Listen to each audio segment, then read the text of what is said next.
Well, I think we're about to get started. Sorry for the delay and sorry for the technical difficulties.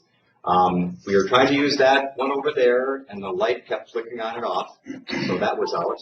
Then we came over to here, and we had some technical difficulties, but I think we got everything working in this case. So just as a reminder, we are here to talk about 511. This is the 411 on 511.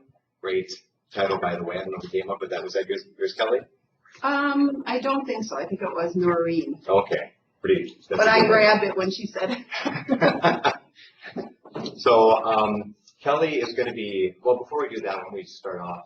So this wide section of road, walks in a bar, and sits down and is having a drink. And then this narrow section of pavement comes in, like he owns the place, ends up walking up to right where the wide section of road is and kicks him off the stool and just takes that spot, you know, happy as he can please, like he owns the place. Wide section of road goes, okay, and then moves to the end of the bar, and bartender notices this, and after a couple of drinks, the bartender went up to the wide section of road and said, "What are you doing? Why are you letting him push you around like that? Why are you letting him push you around like that? I mean, you're a wide section of road. That was just a narrow strip of asphalt." And the wide section of highway said, "Oh, you don't know him like I do. He's a psychopath."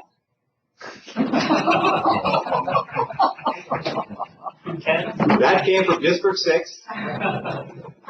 People are sending me these things now, so. That was actually pretty cute. That was pretty cute. Yeah. Well, with that. Ken, that could be used in Minneapolis. You know that. I know it could be. So I'm going to introduce Kelly so we can get started. Again, with technical difficulties, we want to make sure we get the whole section in. But Kelly Kennedy Bronick has worked with MnDOT since 1993 and has a Bachelor of English degree from Metropolitan State University. Her work with MnDOT has included working in the Office of Maintenance, the Office of Aeronautics, and the Office of Freight and Commercial Vehicles. In her current position, Kelly works in the Freeway Operations Section at the Regional Transportation Management Center and has managed the 511 Traveler Information Program since 2008. So we've been there for quite a while. 8 years. A lot of stuff has been happening with that. So anyway, help me welcome Kelly. Well, thank you. So as Ken said, are all set and to go over there, and then it all got, we had to switch things around. So if I seem a little discombobulated, it's not because of that. I'm just always that way. Just to let you know, it's just how I am. So we thought, Ken had suggested maybe a behind the scenes, and a lot of people know about 511, or generally what it is anyway. So I'll just give a brief overview of what it is that we have on the 511, and then I'll kind of take it behind to show, people say, well, how does that information get onto the site? Who does that? How does that get on there? So I thought, I'll give you guys a little brief tutorial, very brief, and then I'll take, if you have any questions as I'm going along, please don't hesitate to ask. So we'll start. Many ways to access 511. This is called our splash page, and you can see we have all these different sites, plus we have an app. So we have our full featured site, and that is our high bandwidth site. It's zoomable. You can scroll in, scroll out. It gives all kinds of information, everything you want to know, and there's information on the left-hand side, the cameras, weather stations. We have our low bandwidth site, that's the streamlined, and that's just a static map. Has all the information that the full featured site has. It's just a static map, and that's for lower bandwidth. So a lot of people like that, that don't have high speed. There's still, believe it or not, in Minnesota, there's a lot of people that don't have high speed. And then we have the trucker site. I think we launched that a couple years ago, and it's exactly like the full featured site, except it really, it specializes. It gives you all the restrictions for oversized, overweight truckers. It gives you all the roundabouts. That's a real big issue now with all the roads going to roundabouts and making sure the truckers can get through there. And then we have the weigh stations. So we, some of the other states decided to go that way, so we thought, we do too, especially with those turbines going around. It's really important to know what's out there in Minnesota, so we launched that a couple of years ago. Believe it or not, we still have the I call it the old-fashioned landline. We still get lots and lots of calls when the weather is bad. And I have to say, the 511 site is really generated by the weather. When we get our hits, whether it's a snowstorm or the flooding we had back in 2010 or 11, it just spikes. It really is dominated by the weather. Construction, at the start of the construction season, it'll go, but once people know what the construction is, they don't tend to go there as much as they do when it's weather driven. So we still have the landline. We used to have just the 3G mobile devices. That's when everybody had the BlackBerry, and that was really nice to have. Well, then about 3 years ago, we went to the app. We launched an app, and now we have that for the smartphones and the tablets. So those are a lot of different ways that you can access the information. And all of it is the same. So whatever, if you look on the full featured and you click on a link on an event, and it says 36 between here and here and whatever, it's the same as on the phone, as on the smart app. They're all the information is filtered out to all those sites. So did you know that Minnesota is part of a 12-state consortium by Castle Rock is our vendor?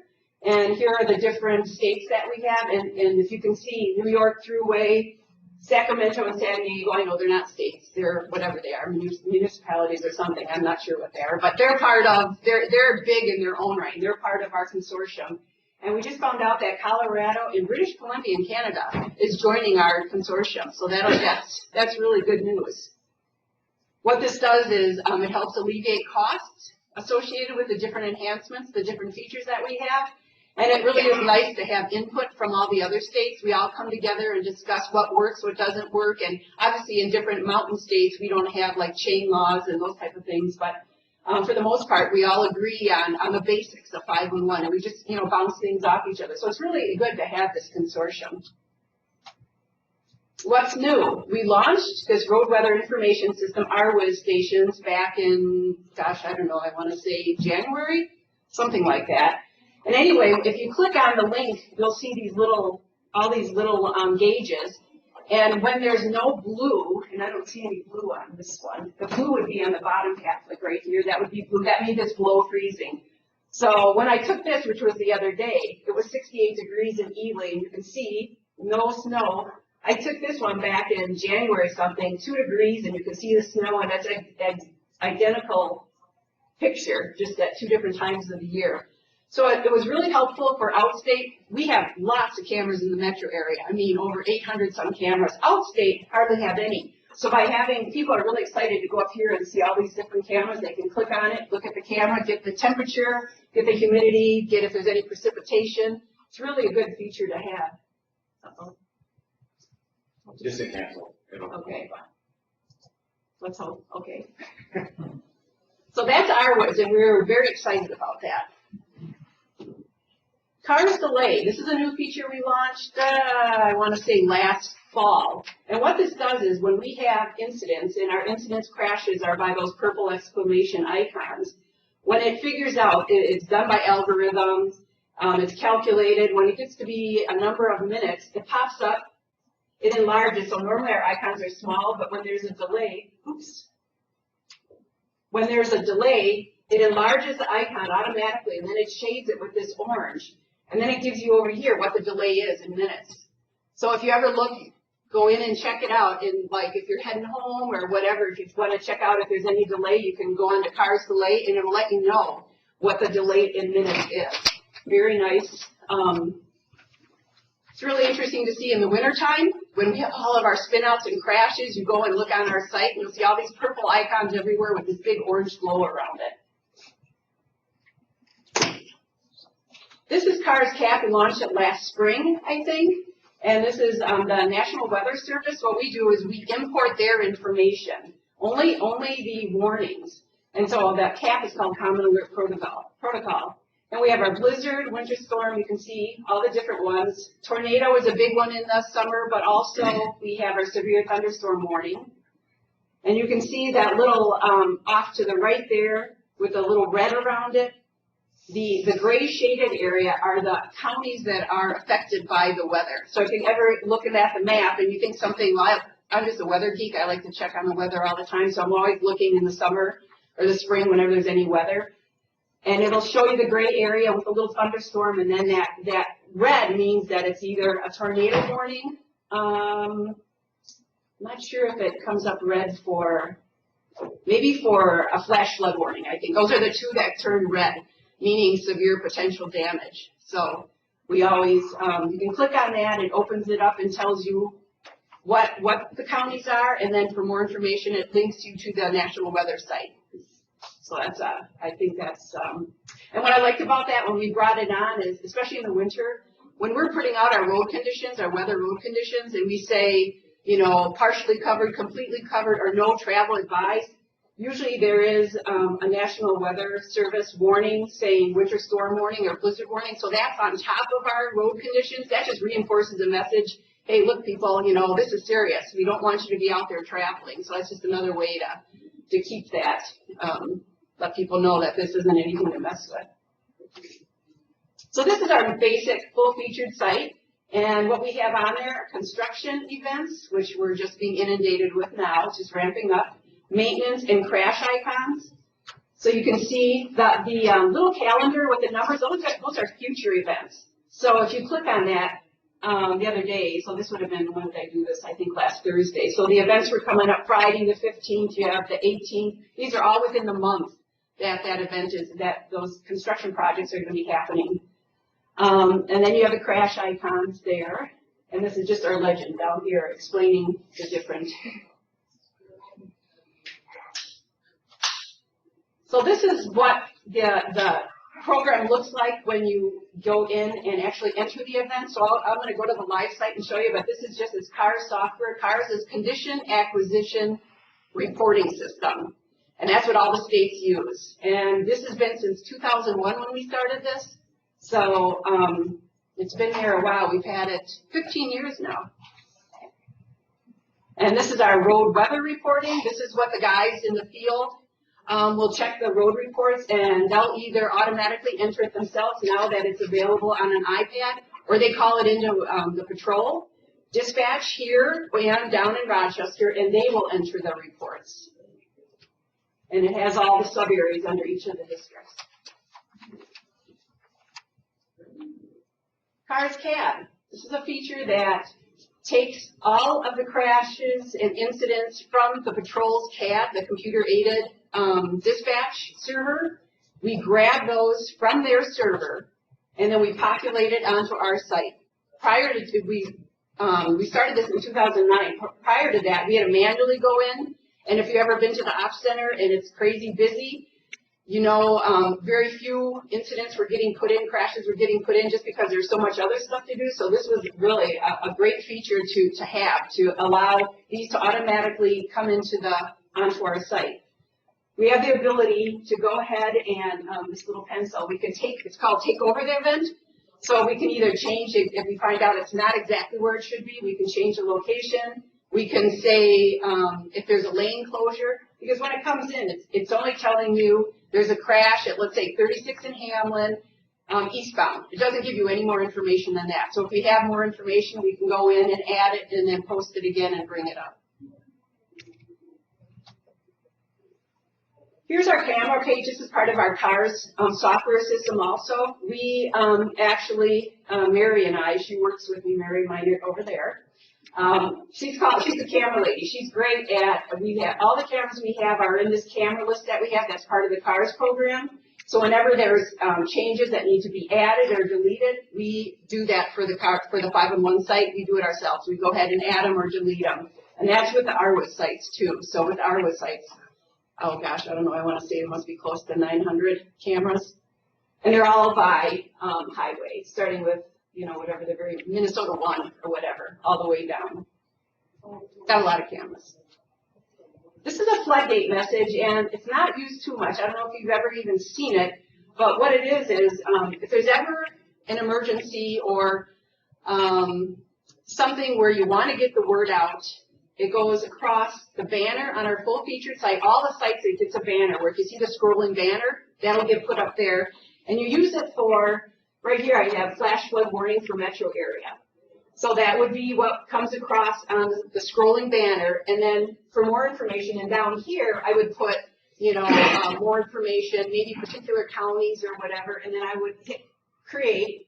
And it would go across on the scrolling banner, and it also, if you call 511, it comes across on the phone. That's the first thing. It's called an alert, and it's the first thing that gets, when you call 511, it'll say there is an alert, and then that comes across.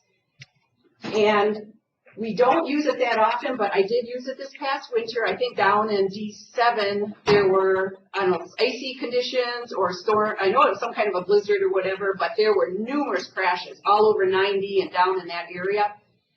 And I think the PAC down there had said, maybe it was Rebecca, that she had sent out a news release saying no travel advised due to crashes or whatever. And so with her, talking to her, we ended up putting this on the site. I said no travel advised for southwest Minnesota area due to crashes or whatever. And we kept that up for quite a while, just so people knew, just another way to get the word out that, hey, these conditions are bad and, you know, don't travel. So yeah, that's a feature that we have. Oh, we used it once for pollution control too. They had asked us periodically, you know, there was a real bad pollution advisory and we put it out for a very short time. Yeah, they asked us to do that, so we did. Okay, so, escape.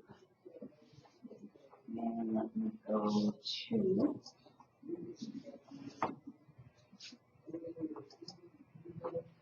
this is our winter road reporting. And here you can see all the districts. And here's the metro area. So right now we have, I'll go to District 3. And here's Aiken. And these are all the snow, all of our road reports are by the snowplow routes. So I don't know how many, maybe, I want to say 800, 900 routes statewide, something like that. And that's how we enter.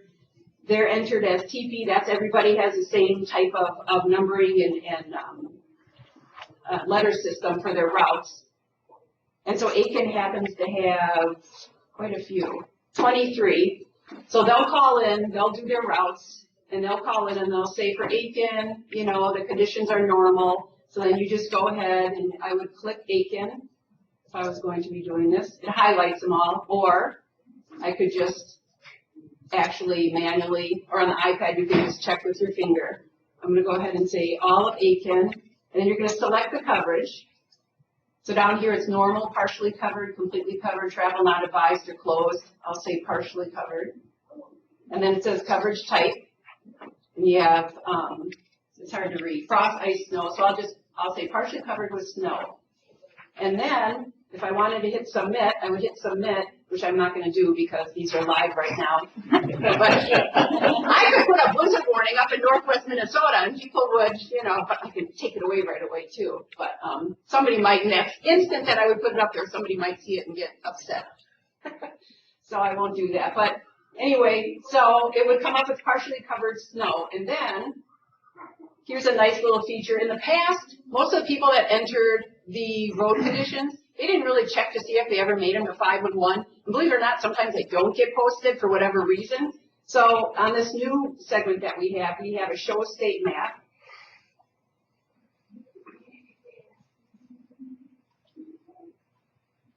And it comes up there, and it's showing, yay, the whole road, all of the state is normal right now. And we have until April 30th, and I am almost guaranteeing we're not going to have any more snow. Don't hold it to that. We have had snow in May before. All the guys, everybody's done reporting, and I always say, you know, if there's snow after April, you need to go back in and I think it was in Rochester, and it was bad down in the southeast area, and they had to go in and report the roads, you know, because they were, every place else was great, but their little area wasn't so great.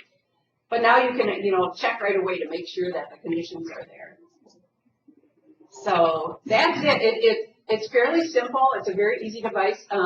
Here, oh, not this one, but this one. Metro, we have all these little truck stations. Our maintenance dispatch over at the traffic ops actually take care of this 24/7. So they update these because they have the coverage and they have manpower, people power.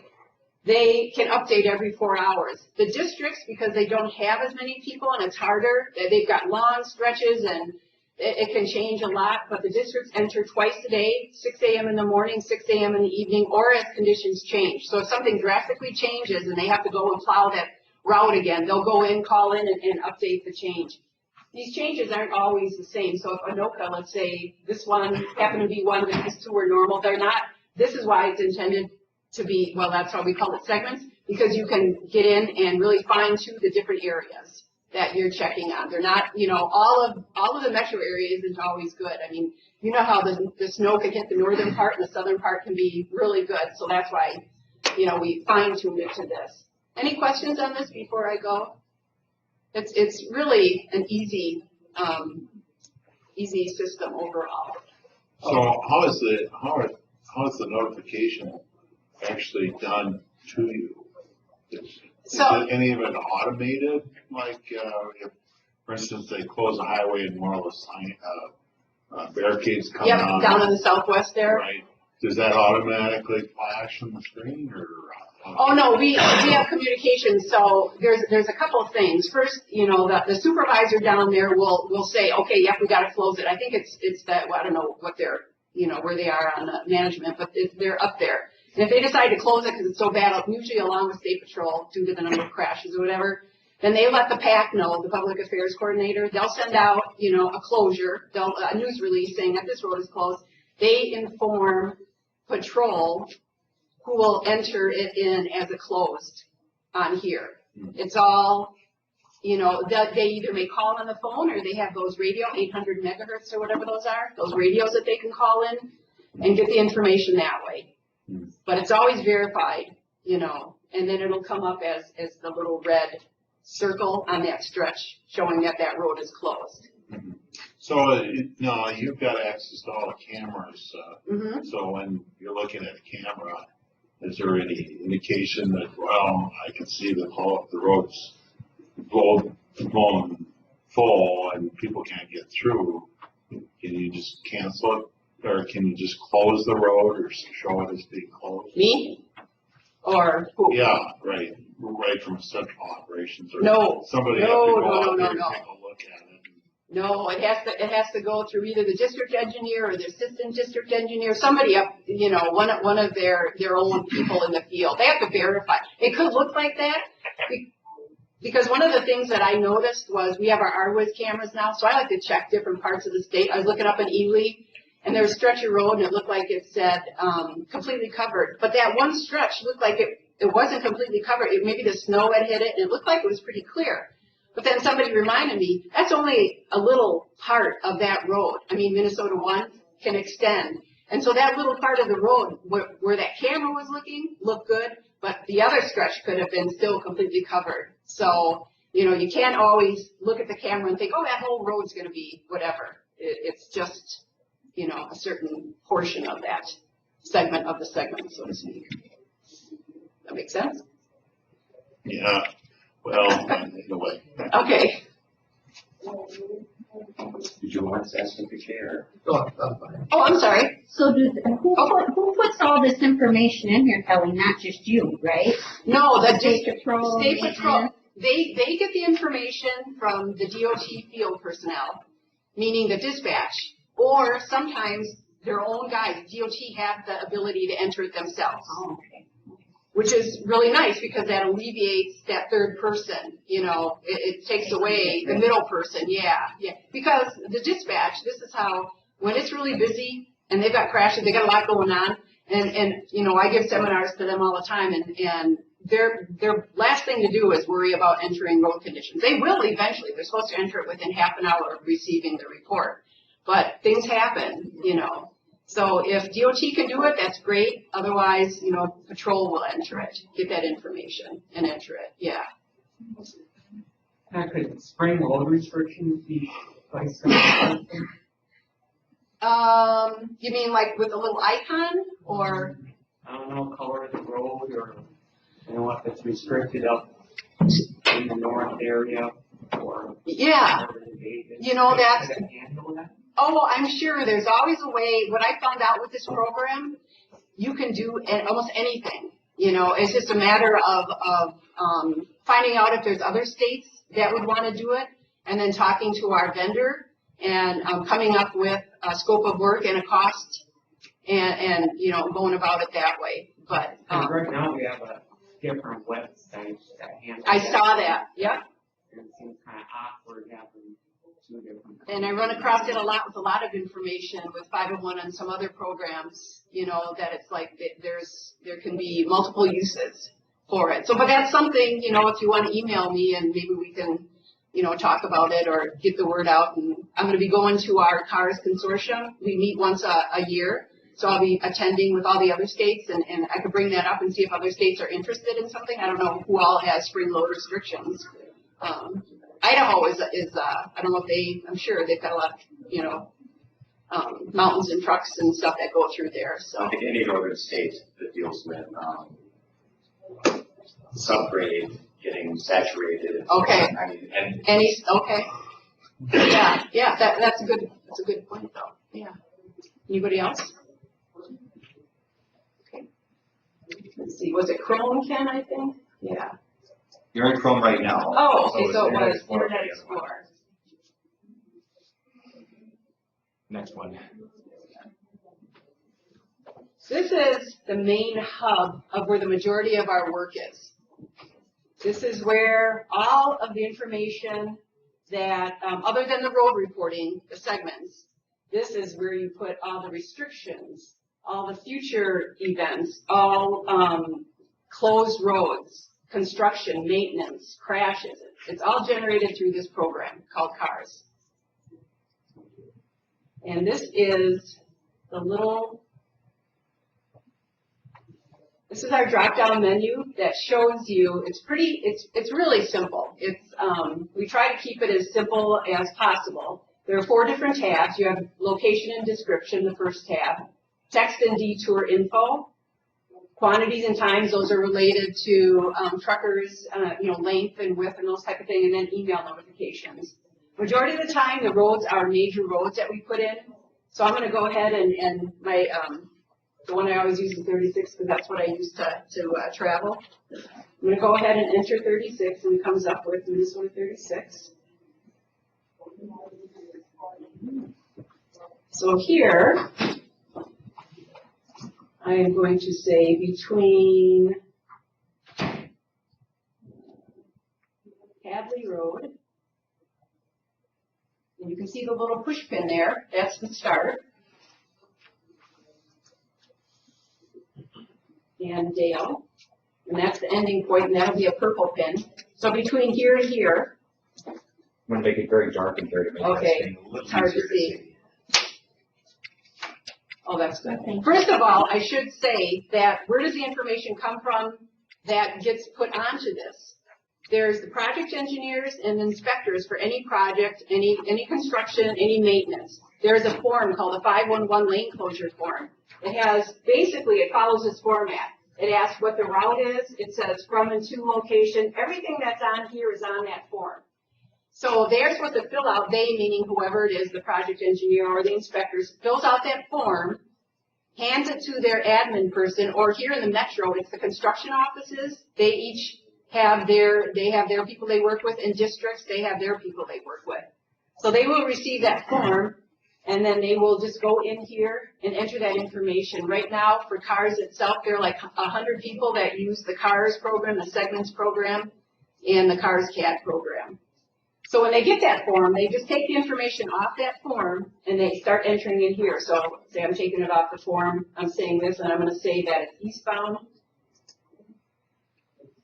There's all kinds of categories. I mean, a lot of categories. And ferries, that's used down in Louisiana. All of these categories are based on all of the states that have this program. So it's not just MnDOT related, it's all the states. So you'll see some things in here and you think, what the heck? That's just because another state would use it, not necessarily us. Same with, so let's say we have obstructions. You pick that as a category and then you do the descriptors. And these are all the different descriptions underneath that. There's caribou on roadway, but obviously we don't have that. Avalanche, believe it or not, there's avalanche warnings. I checked Idaho, they had an avalanche warning last Friday with their mountains there. So we do have deer, herds of animal, sometimes I think, moose, you never know. Yeah, rockfall danger, one never knows. It's just good to have everything out there. So that's what they would use. So I'm going to go back. And I will say road closed, that's a real common one. You can start typing in, and then it'll come up with everything that has road on it. And I am going to say road closure. Then I just hit add, brings it down here. It pops up down here, this starts to tell you what it is, and then I'm just going to say construction work. And I'll say bridge construction, add. So a lot of times people think that you freestyle or whatever that is into this, but we have to go by what's in the drop-down menus. There is a little portion where we can go and actually freestyle text our messages in there, but for the most part, this is what we are forced to go by these drop-downs. So that's what we use. We don't use priority 1 for anything other than a road closed due to an accident, if there is a flash flood, anything that's not scheduled. We want to keep it so that it looks like, uh-oh, you see this little red around it on the map, it stands out, you know, wow, there's something going on, it's not a normal road closure. And so I think 3 years ago, we went away from, we used to put all priority 1 as road closures, but you know, we have so many road closures throughout the state that there was just no way to differentiate an emergency 1 from. So we just say, here's our priority, so we just say it's a high priority, but takes away that little banner thing around there. Then you just click here. You can select. Same with the time, super easy. 2 o'clock p.m. apply. And say 20th. Same here, very easy. It's going to be a very short, well, we wouldn't do that because we have to make it at least. So for this short little brief period, the road will be closed. Any questions on this part? Let's see how easy it is, no problem. Text and detour, this is where you can start freestyling or, you know, put in anything you want. I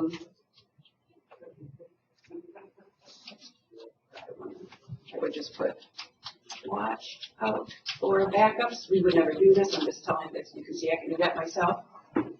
Here, quantities and times. This is where if there is any bridge construction or length, like I know I was working with somebody up in Highway 169 going around Mille Lacs, and there is going to be a length restriction, especially those big turbines. So I think they said it was like 56 feet. So here's, you would add that. And if I did that, then I would look, I would double check, everything looks good. I would hit create, which I'm not going to do because that will pop up on there. But that's as easy. I mean, there's a lot more to it, but this is how it is. This is whatever, yeah. You also put in like the construction contacts, names and numbers. Oh, yeah, yeah. For patrol. Yeah, here, the operator comments, patrol, I guess about 4 or 5 years ago, asked if there is a way, a lot of times on weekends when the MnDOT staff isn't around or maybe after hours, if there's a construction zone and either the barrels get blown away or there's something going on and they need to call somebody to say, hey, we need somebody to come out here and fix this, then up here is where we would put the after hours emergency contact number. And so patrol, because patrol does access this, and if there is something in that construction zone, they know they can go in here, check it out, and get the information they need to correct it. So, yeah, thank you. Kelly? Yeah. Hey, this is Kathy Taylor. Back to the locations and descriptions, you know? Uh-huh. Okay. You know, we have that purpose page too. So in that description, Yep. we have the point control, like this description, so it shows up on the first. Yes, we do. That's correct. I just didn't want to, put it for here. I'm sorry. No. I'm back to being that side. Nope. I'm glad that you remember. That's very important. Yeah. Thank you. Okay. Sorry. No, don't be sorry, Kathy.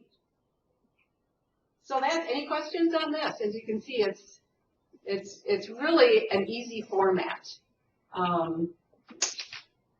We try to keep it as less wordy as possible. We don't want to have so much in there because, it just looks too, you don't want to make it look like a book. When we have these big projects around like 169, 100, 694, they all have project pages. Most of them always have project pages. So we'll go ahead and put a link to it, and link to that project page. That gives them all the information they need. There's no sense in us putting everything in here when, you know, people are checking it on their app or whatever. It's, you know, they can go to the project page and look for whatever they want on there. Anything else that I missed? Oh, Kelly, Mankato, yeah, we missed that part. Right here in the additional website text, you would put for more detailed information or more project information, and then you put that link. Okay, but, okay, really? Okay. Yeah. Registered information, okay. Yep. Instead of like typing out the detour? I didn't know you, someone put the detour, like, great, thank you. Things are always changing. There's a lot of little changes here and there, but overall, this is the format. So if there's no questions, I'll go back. I see the add detour. Oh yeah, you can add a detour. Is that a known, how do I put this? A known format for the detour? We had talked at one time that in our construction zones, oftentimes we hear the excuse from people who are driving through is GPS told me to go through this way. Yep. And so, and if a person has a Garmin that does not have communication live to a network, you know, they're not going to have that information about a detour. But a Google or a Waze would have access to that detour information. Do you know if they're getting used? Or we kind of talked about this in the hall, and I wasn't quite sure. Like if Google gets that information, you're following Google Maps, is the detour kind of highlighted? You know, I don't know if it is or not. I know that our app that we have right now didn't show the actual route, the little blue line, the detour route, but it will. Our next upgrade will show that. Oh, cool. So maybe that will then show onto the Google or the Waze. And we only put detours in when they are given to us. It's not like we make. I mean, we get them from the construction offices and whoever's creating the road work. They give the detour information to us, and then we go ahead. And this is, you know, you can add the detours where it's adding little dots around. So if this road was closed from here to here, I could go down here and add the little, whatever, blue line to show the detour route. And that's going to get the next upgrade? Yep, to our 511 app. Okay, when's that going to occur? Soon. Okay. I'll find out tomorrow. Yeah, I have a call in, so, yeah. Okay. Do you have a slide that's going to talk about things that are getting added by chance? Or? I'm just going to mention about this one feature here. Oops, I'm going to go back to that.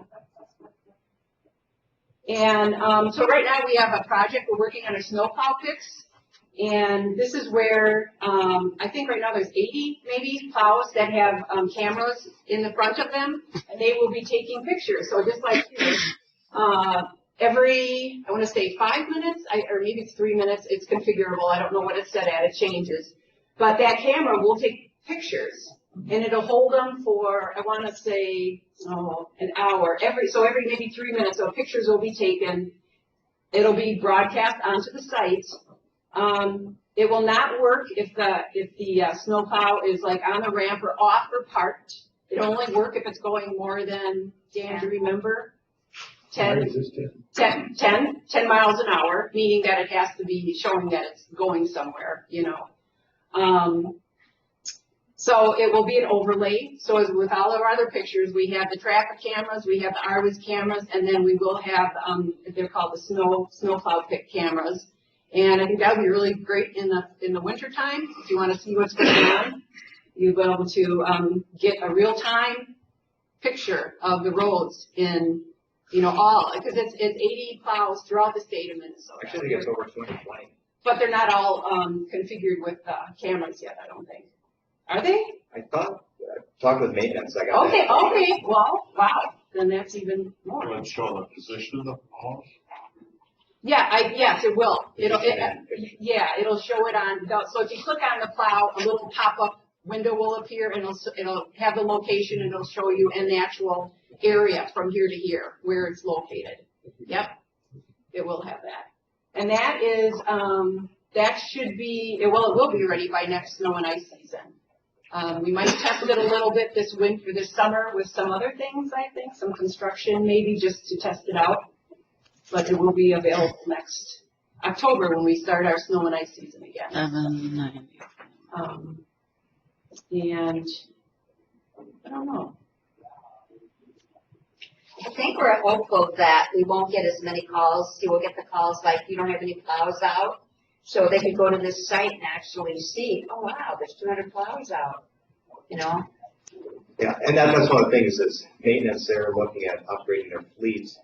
200 is just, it's not all of the plows. Right, So, right. They need a certain amount. But they're looking at upgrading it. One of the challenges is that for this system, and Joe Haneke actually did a traffic topics a couple months ago. Okay, where yeah. we talked about that. Okay, yes, yes.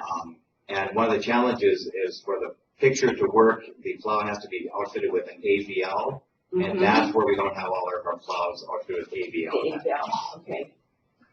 And what is an AVL for those that don't know? I call it automatic Vehicle locator? Something Something like like, yeah, that's what I say too. Yeah, yeah. For those of us, another acronym. So basically, Somebody actually asked me why the camera isn't facing on the back of the plow so you can see what's going on. and did you say why? And what was Ray Star asking? But, because he figured the driver wants to know what the road looks like, and this shows you what it looks like before the plow hits it. Yeah. But you wouldn't get a very good view. No, you get a lot of clutter and Right. So stuff. this is inside the cab. Yes, yeah, I think it's right on, up against the window. It's on the dash somehow. On the dash, yeah. You know what, you'll still get a good idea. I mean, the wind's blowing, you'll be able to tell, what the weather is like out there. And those will stay, did he say, for an hour or so, and then they'll constantly be getting updated. I mean, I don't even think an hour, because that's awfully old to have in the system. You know, you don't want to, because as things change, that wouldn't make sense to have it so long, but anyway. We'll put more information out there when we get it up and running in the fall. Yeah, we're excited about it. A nice feature to have. Yeah. So, thanks for attending. In addition to the snowplow picks and the detour, are there any other things that are going to get added that you can think of offhand? Yes. We are merging our MDSS, that is called the Maintenance Decision Support System. How many people have heard of that offhand?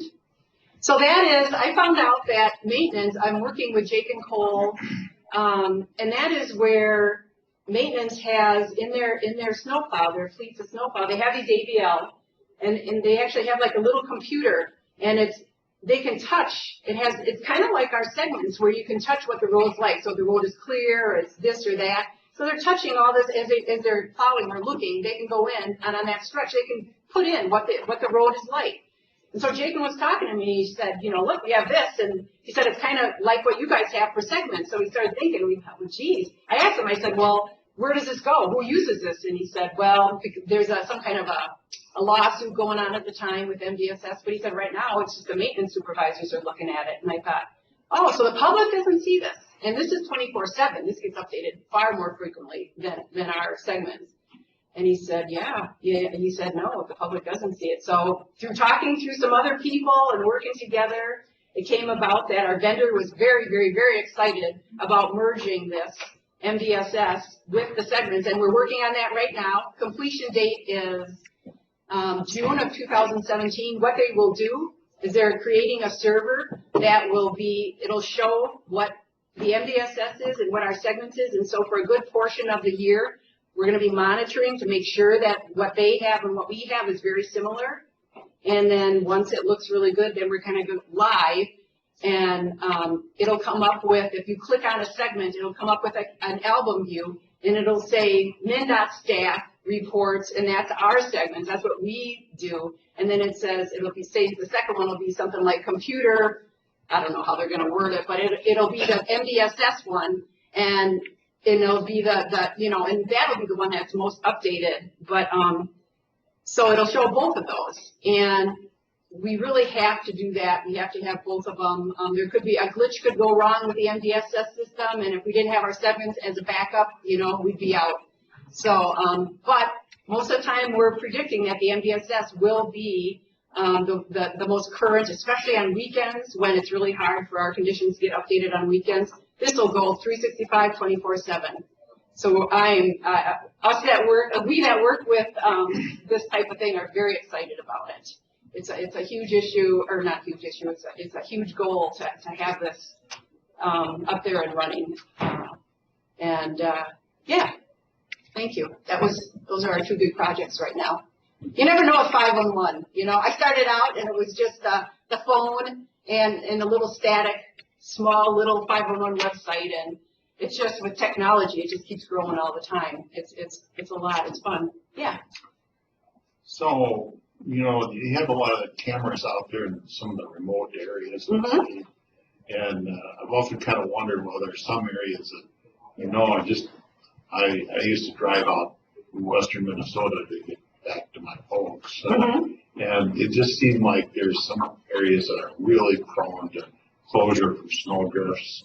And could really use some cameras out there. You know, you don't want to get up to the point of getting stuck there, stranded. You know, what is the criteria for putting a camera in? Does it have to be next to like a fiber optics line or something? Or You know, what? I don't know. I mean, I don't know all those.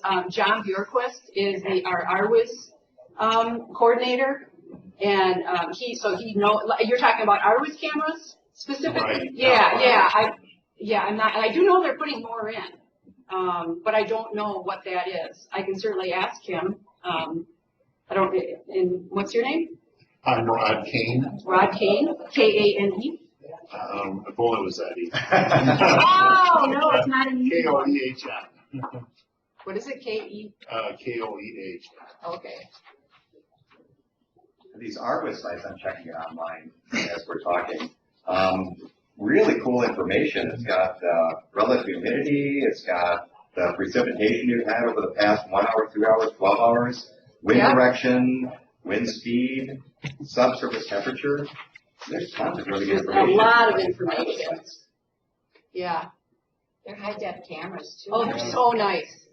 I mean, our traffic cams are great, but I love those high def. Oh, you're right. That's clear. Oh, it's so clear. I know. They're so nice. I wish we could do it, but we can't in our metro area. I'll get back with you on that. Okay. Any other questions? Okay. Well, thank you. I appreciate it. I hope you learned a little bit information. The 411 on 511. Thank you.